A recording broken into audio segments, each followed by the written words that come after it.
Glaucoma. The basic aspects of glaucoma, the clinical forms of glaucoma, management of glaucoma. Historical background.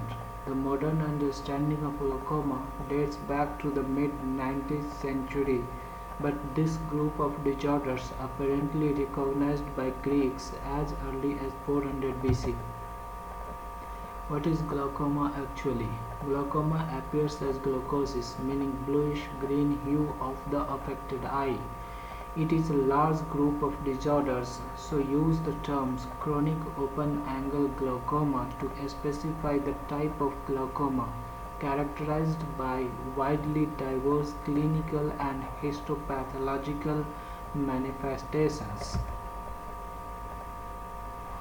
There may be no symptom or may be experience of sudden pain and redness, mainly blurring of vision.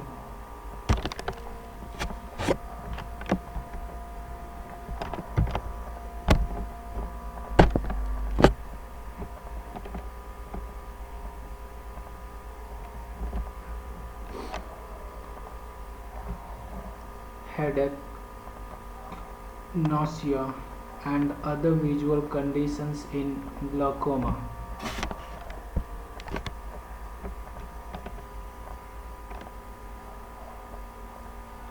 Cold medications are warranted for certain types of glaucoma.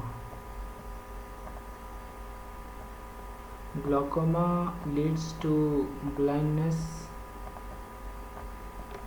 which is due to elevated intraocular pressure, mainly in turn is due to build-up aqueous and vitreous humors in anterior and posterior chambers because of either their overproduction from ciliary epithelia or low drainage into ciliary veins, and other causes include genetic underpinnings which leads to damage to optic nerve and hence permanent loss of vision.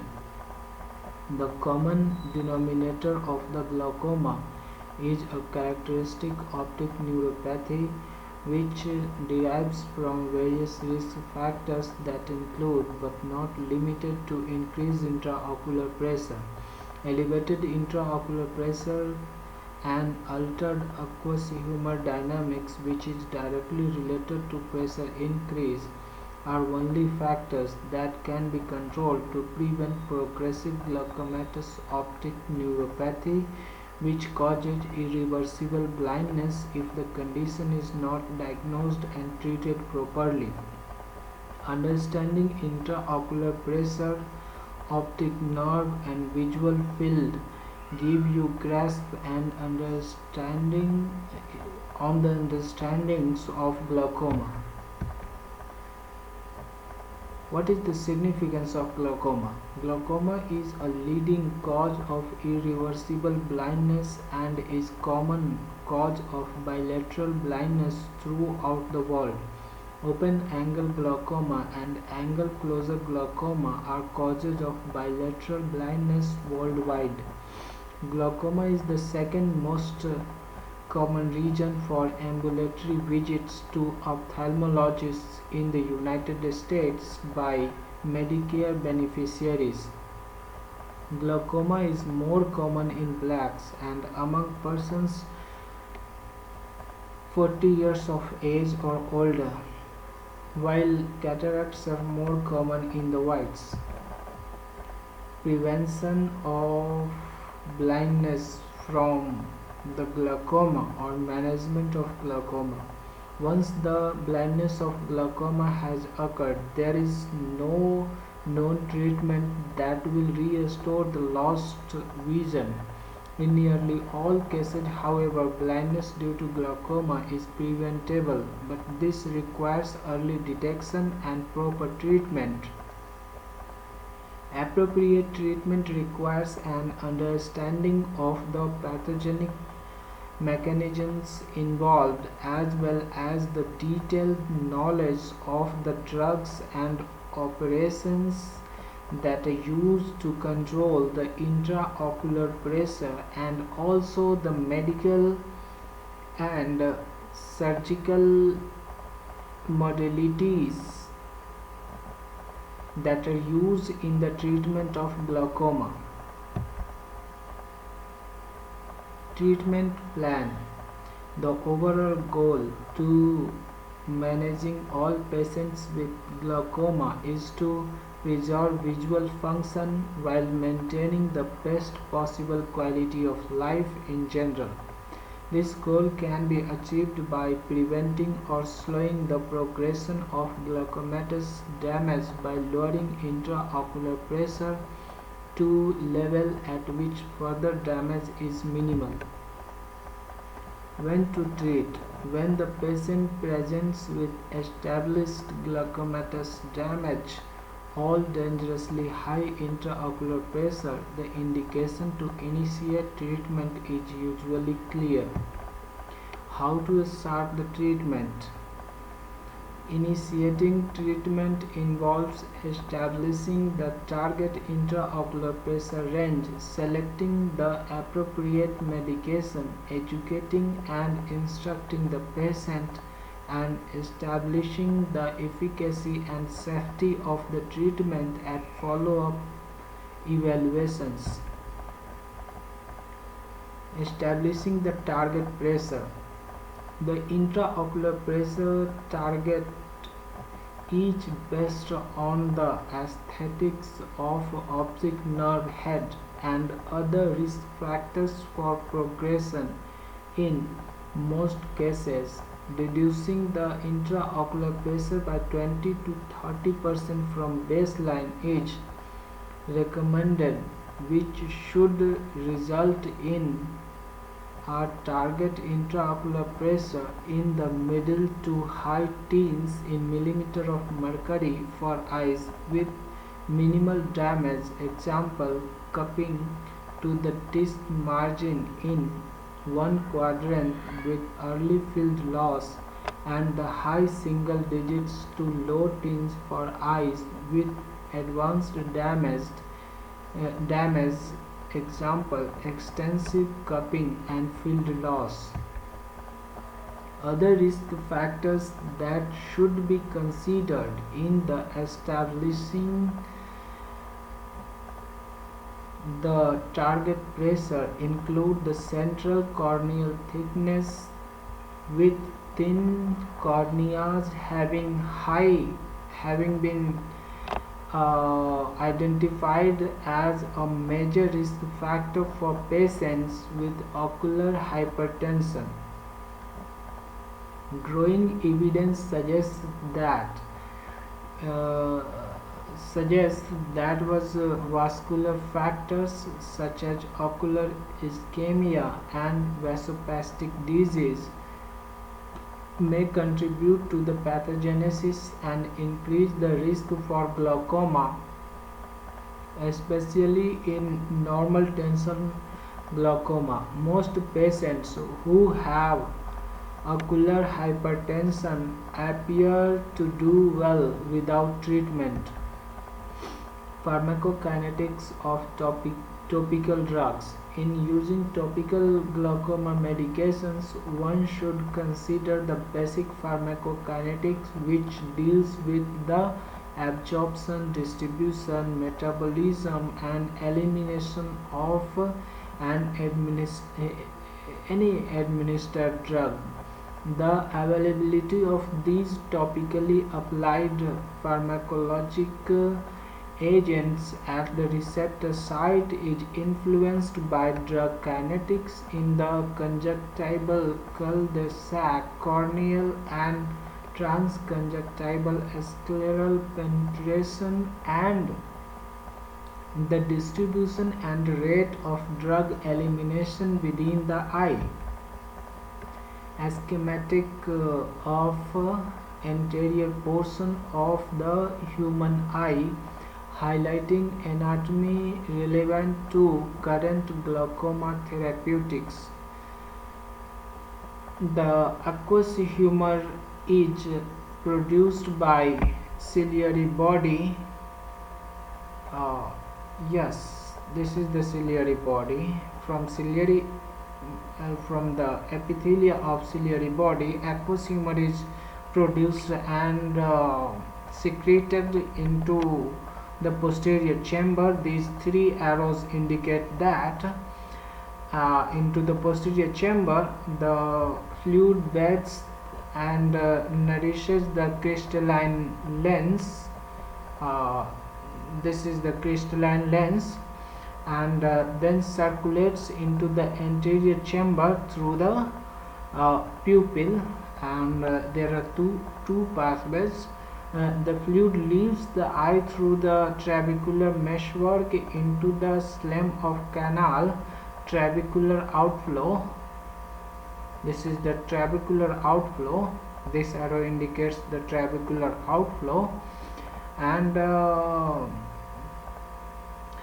through the posterior base of the iris into the ciliary body, and through the sclera, uveoscleral outflow. Current glaucoma medical therapy modulates intraocular pressure by decreasing the aqueous humor inflow. These three arrows indicate the aqueous humor inflow, and the drugs which modulates or control this flow are beta blockers, alpha 2 adrenergic agonists, and carbonic anhydrase inhibitors. And by enhancing the uh, intraocular outflow, uh, these these these outflow, trabecular outflow and uveoscleral outflow, these are muscarinic agonists. Or by enhancing the uveoscleral outflow, prostaglandin, trabecular outflow by muscarinic agonists. Okay, so these are some classes of drugs which are used in the pharmacological management of the glaucoma. These drugs are cholinergic agonists, or mitotic agonists, pilocarpine. I will discuss the name and how they are used. And adrenergic agonists, these are selective and non-selective beta blockers, selective and non-selective beta blockers, carbonic anhydrase inhibitors, topical and for systemic use, and prostaglandin agonists. So chronic cholinergic agonists or mitotic agents are pilocarpine and carbachol. Pilocarpine is the oldest known therapeutic for glaucoma. It is a cholinergic agent most commonly used in the treatment of open-angle glaucoma. It is occasionally used in solution with concentrations ranging from 0.5% to 6%, topically administered 4 times daily. Alpha selective adrenergic drugs are apraclonidine and brimonidine. The alpha 2 adrenergic agonists lower intraocular pressure primarily by reducing aqueous production. Apraclonidine in 1% concentration was first used to prevent intraocular pressure spikes after anterior segment laser procedures, but was later approved for treatment of chronic glaucoma. Apraclonidine in 0.5% concentration can also be used short term in patients with glaucoma receiving maximally tolerated medical therapy who has required additional reduction in intraocular pressure. However, its long-term use is limited by frequent allergic reactions. Brimonidine is more selective than apraclonidine and appears to elicit a lower Incidence of ocular allergic reactions like apraclonidine, brimonidine can be used to prevent intraocular pressure as spikes after organ laser trabeculoplasty. Apraclonidine has been reported to cause clinically significant pulmonary depression in children. Epinephrine compounds are no longer available to treat glaucoma, given the availability of newer drugs that are more effective and have fewer side effects. Beta blocking drugs. First, topical beta blocker was timolol maleate. These drugs, which lower intraocular pressure by reducing aqueous production, are available as non-selective, that is blocking beta 1 and beta 2 receptors both, or selective, that primarily blocks beta 1 receptors.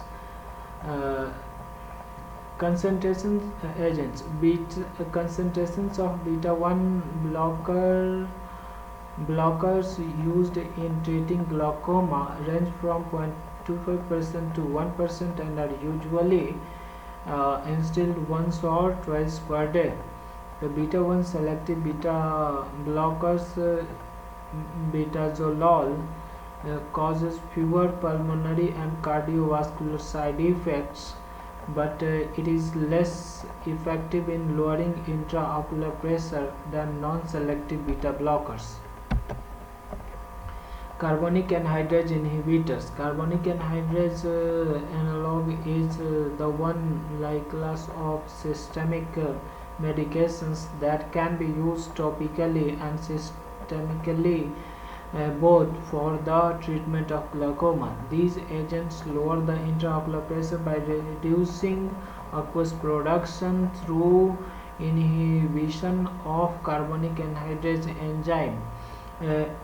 Acetazolamide is the prototype carbonic anhydrase inhibitor and may be administered orally or intravenously. Metazolamide is the oral kind of carbonic anhydrase inhibitor. The topical carbonic anhydrase inhibitors, dorzolamide 2% and brinzolamide 1%, are available for long-term treatment of glaucoma. Prostaglandins are hypertensive liquids. The prostaglandin are compounds are hypertensive liquids, are the most recent class of drugs to introduce for long-term treatment of glaucoma. Although high concentration of prostaglandins are associated with ocular inflammation and elevated intraocular pressure, very low concentration effectively reduce the pressure by increasing uveo-scleral outflow. In the United States, the first drugs to be released by latanoprost, followed by uniprostone, travoprost, and bimetoprost.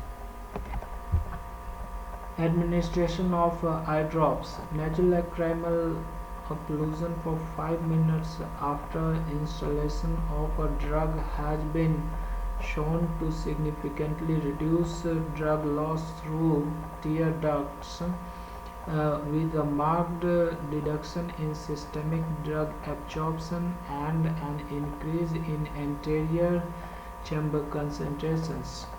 Gentle eyelid closure for 5 minutes, which minimizes lacrimal drainage by eliminating the blink movements, appears to have a similar result.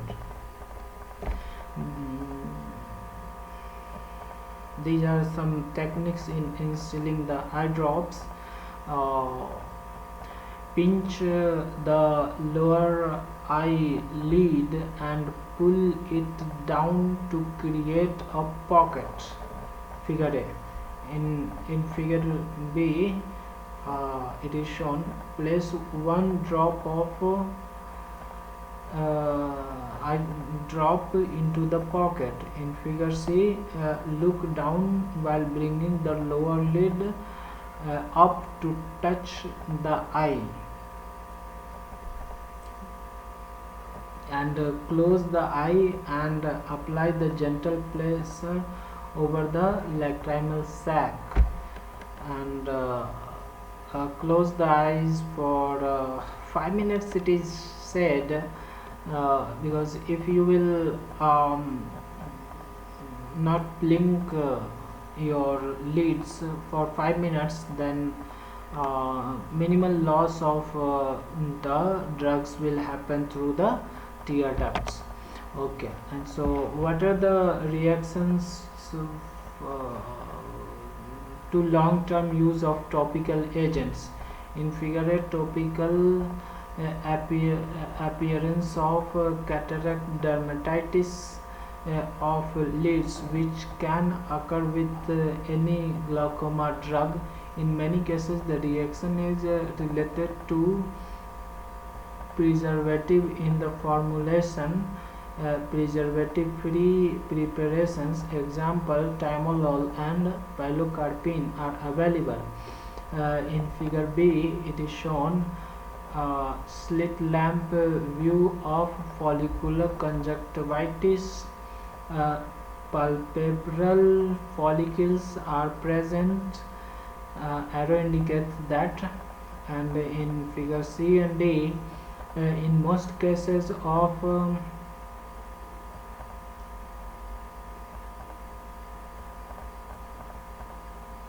psychiatrical pemphigoid, the patient is using multiple glaucoma medications. Virtually all glaucoma drugs have been implicated in the adverse reactions. In C, the patient has linear scars of superior conjunctiva. Arrow indicates that. And in D shows foreshortening of the anterior conjunctival fornix with linear scars.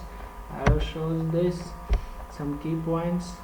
At the present time, we have solid evidence to inform patients with newly diagnosed glaucoma about the condition, its treatment, expected outcomes, and impact of the chronic disease, and various treatments on their quality of life. Present-centered communication is essential to modify health behaviors, to assess the impact of treatment on the physical and social functioning and other quality of life parameters, including the cost of treating the disease.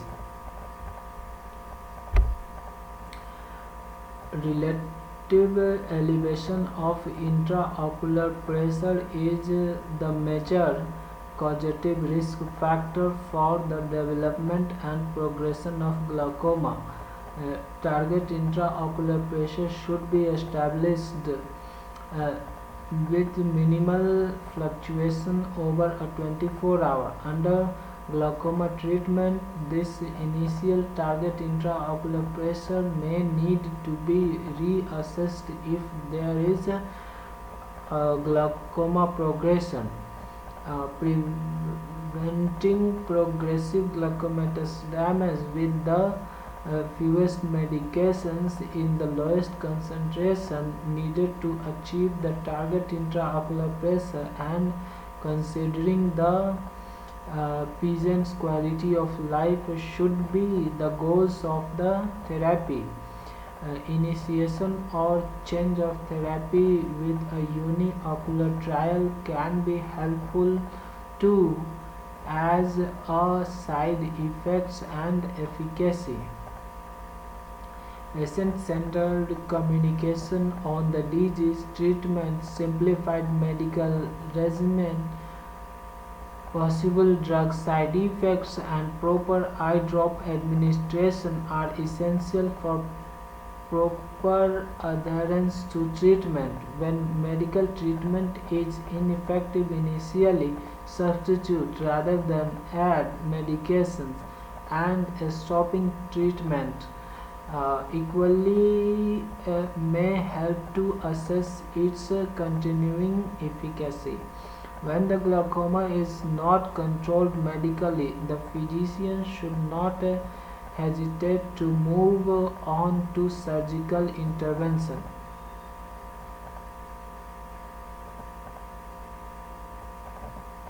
Girl and insult are somewhat similar. They always look good to your eyes if they are not yours. Alright, thank you.